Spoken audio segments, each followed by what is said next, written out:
Kasus dugaan perampasan aset atau mafia tanah dengan nilai kerugian mencapai 17 miliar rupiah dengan korban Nirina Zubir berhasil diungkap Polda Metro Jaya. Pihak kepolisian langsung menggelar konferensi pers kasus perampasan aset tanah milik keluarga Nirina Zubir. Dalam rilisnya, Polda Metro Jaya turut menghadirkan 3 tersangka. Ketiga tersangka yang dihadirkan dalam konferensi pers itu ialah Riri Hasmita, selaku asisten rumah tangga almarhum Ibu Nirina, Endrianto yang merupakan suami Riri, dan Faridah yang sudah ditahan polisi. Untuk info selengkapnya akan disampaikan rekan jurnalis Tribun News, Fandi Permana yang kini sudah terhubung bersama kami. Halo Fandi. Halo Mei, selamat sore Tribuners. Selamat sore. Silakan dengan informasi Anda, apa peran 3 tersangka ini dalam kasus pengambil alihan aset atau mafia tanah milik keluarga Nirina Zubir? Ya, melaporkan langsung dari Polda Metro Jaya Jakarta bahwa sekitar 1 jam yang lalu baru saja digelar konferensi pers terkait dengan kasus dugaan perampasan aset tidak bergerak atau dugaan kasus mafia tanah yang korbannya merupakan salah satu selebritas tanah air, yaitu Nirina Zubir, dengan total kerugian ditaksir mencapai 17 miliar. Pengungkapan kasus ini merupakan salah satu kasus yang cukup menghebohkan publik, di mana praktik mafia tanah masih banyak terjadi di Indonesia.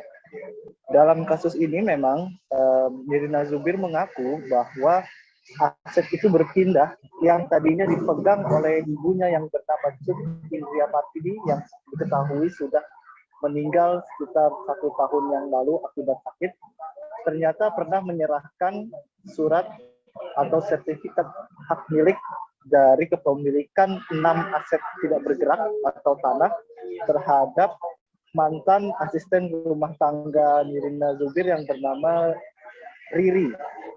Diketahui bahwa Riri sempat mengelakui keluarga Nirina dengan memberitahukan kepada keluarga Nirina bahwa surat itu telah hilang. Namun nyatanya setelah dicek BPN, ternyata surat tersebut telah berpindah alih atau sudah dibalik nama menjadi milik orang lain.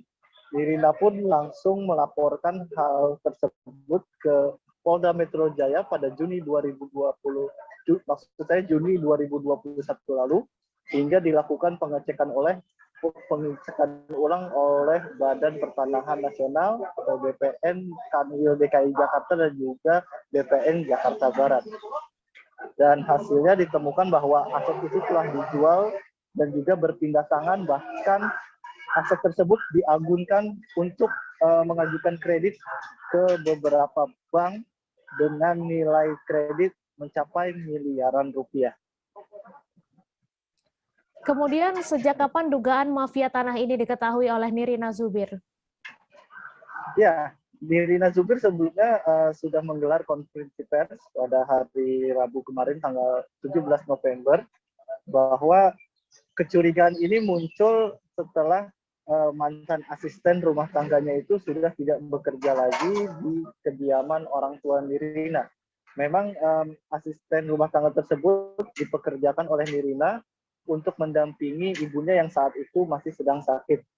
Namun setelah itu, ketika Nirina ingin mengurus surat atau dokumen-dokumen dari kepemilikan tanah milik ibunya yang rencananya akan diurus oleh para ahli waris, ternyata surat tersebut sudah tidak dipegang oleh almarhum ibunya, dan ketika Nirina berinisiatif untuk mengecek langsung ke Badan Pertanahan Nasional, dan di situ diketahui bahwa sertifikat hak milik maupun surat-surat dari aset hak bergerak itu ternyata telah berpindah tangan, dan kemudian dilakukan penelusuran hingga dibuatkan laporan polisi pada Juni 2021 lalu. Laporan ini langsung ditindaklanjuti oleh Ditreskrimum Polda Metro Jaya dengan melibatkan instansi terkait, dan memang ditemukan telah terjadi akta jual beli yang melibatkan seorang oknum notaris yang saat ini sudah menjadi tersangka Dan juga ada 2 tersangka lainnya yang diketahui sebagai pejabat pembuat akta tanah atau PPAT yang saat ini memang masih diperiksa dan juga dilakukan pendalaman oleh penyidik di Treskrimum Polda Metro Jaya. Kemudian apa langkah polisi selanjutnya untuk mengungkap kasus mafia tanah ini? Ya, selanjutnya polisi masih terus bekerja untuk mengungkap dalang ataupun pihak-pihak siapa saja yang terlibat dalam kasus penyitaan atau kasus mafia tanah ini, karena memang kelima tersangka ini merupakan salah satunya adalah orang terdekat dari Nirina, dan juga polisi membagi pengungkapan kasus ini menjadi 2 klaster, di mana klaster pertama itu adalah klaster pelaku, yaitu dengan saudara Riri yang merupakan mantan asisten rumah tangga Nirina dan juga suaminya.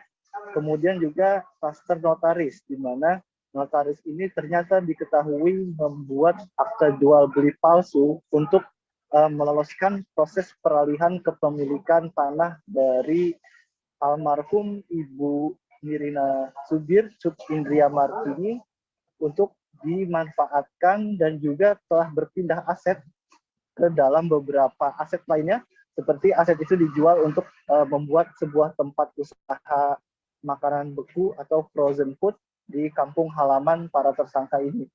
Kemudian juga polisi menjerat para tersangka ini dengan pasal 263 KUHP dan pasal 264 KUHP, Junto 266 KUHP tentang pencegahan dan pemberantasan tindak pidana pencucian uang.